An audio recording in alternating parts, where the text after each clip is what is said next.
Hey everyone, welcome back to another YouTube video, and in this video I'll be showing you guys how to fix TradingView app crashing or freezing on iPhone. If the app keeps closing, lagging or freezing on charts, don't worry, it's usually a quick fix. Here is the step-by-step guide.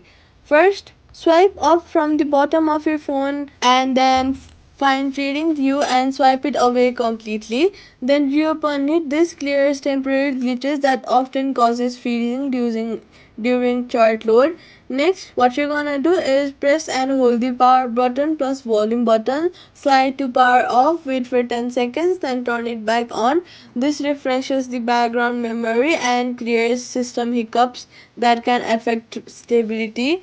Next, what you're gonna do is open your app store and then search for TradingView and then see if there is an update button available.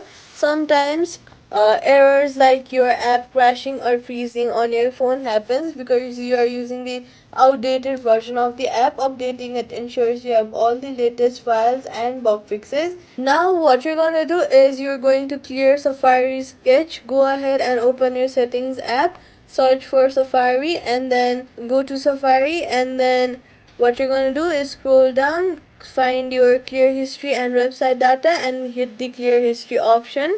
TradingView uses Safari's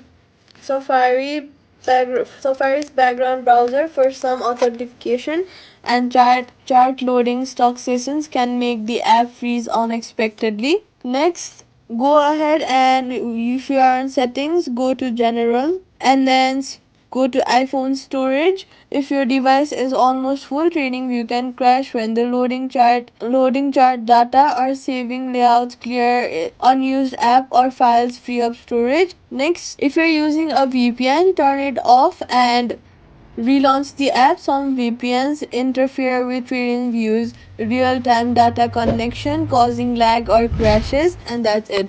Subscribe for more quick and easy app fixes.